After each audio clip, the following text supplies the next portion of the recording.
Throughout the reign of King Henry VIII, there were around 70,000 people who were executed. Some of the most famous Tudor figures, such as two of the king's wives and even his closest adviser, who caused chaos with religion, made their way to the executioner's scaffold. Thomas Cromwell was a man who uprooted religion, and the dissolution of the monasteries made the king very rich, and the royal coffers were filled with the wealth of the English Catholic Church. Henry VIII even made himself the supreme head of the Church of England, and anyone who did not support his religious reforms could face the ultimate punishment themselves.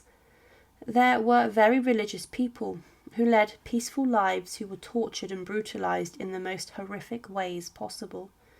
The story of a group of monks who lived in peace and tranquility inside of London, but were ravaged by the king's religious changes, is a tragic one, and the Carthusian monks were devastated by Henry's reign. During 1535 to 1540, there were 18 Carthusian monks who were executed, and they were sentenced to death during Henry VIII's reign. These men refused to accept the changes that the king made to religion across the nation. They were very peaceful and quiet people.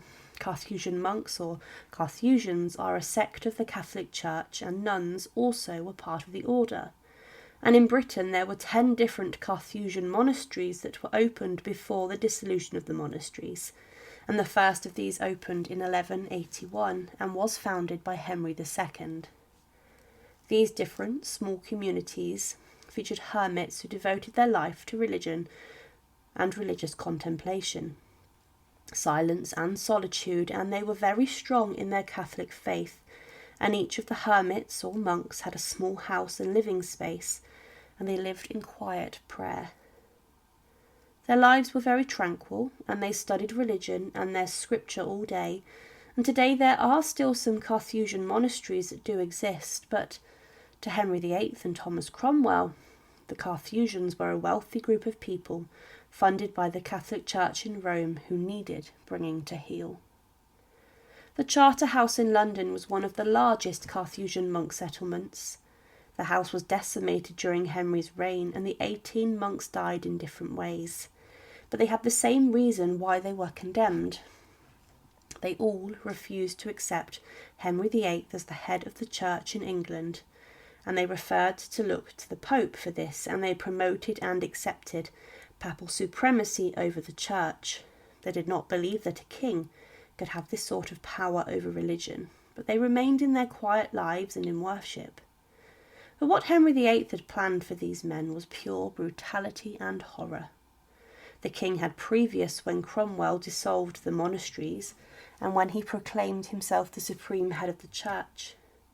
He ordered a number of abbots who proceeded over religious houses or abbeys to be hanged, drawn and quartered, and some even had their heads placed high above the buildings they once oversaw. On the 4th of May 1535, John Houghton, who was the prior of the London Charter House of the Carthusians, along with Robert Lawrence, a prior in another charter house, and Augustine Webster, another prior, were all executed alongside a monk from Sion Abbey named Richard Reynolds.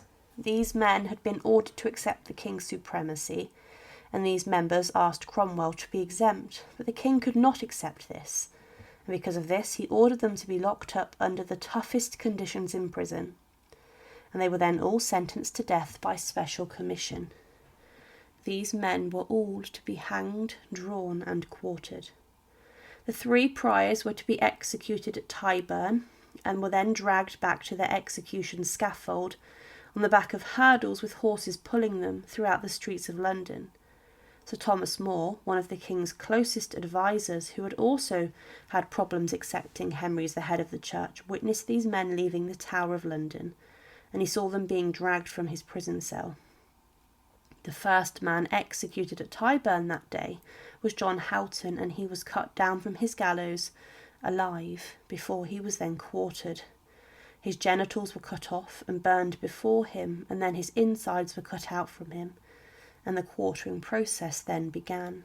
His remains were then sent to different areas of London to be displayed, to then get people to fall in line. But further brutality emerged against the London Charterhouse, as on the 19th of June 1535 some more monks were hanged, drawn and quartered at Tyburn. William Exmew, Humphrey Middlemore and Sebastian Newdegate were executed in the same way. But Newdegate was a former privy councillor of the king, and he had been a friend to Henry VIII. But he was then locked up inside of Newgate prison, as he could not accept the king's religious changes. He was chained in an upright position, unable to sit down for 2 weeks to try and break him, before he was then condemned.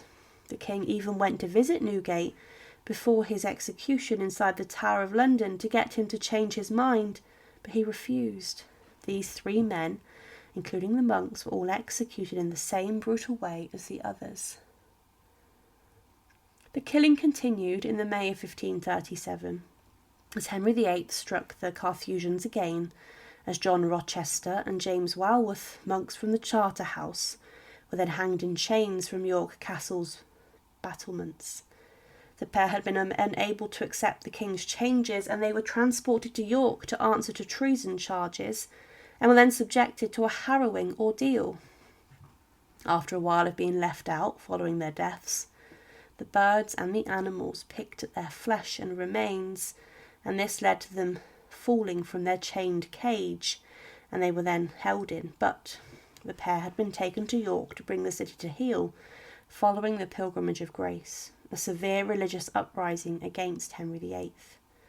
More executions occurred involving the Carthusian monks in 1537, as William Greenwood, the lay brother of the Charterhouse, died from starvation inside a prison.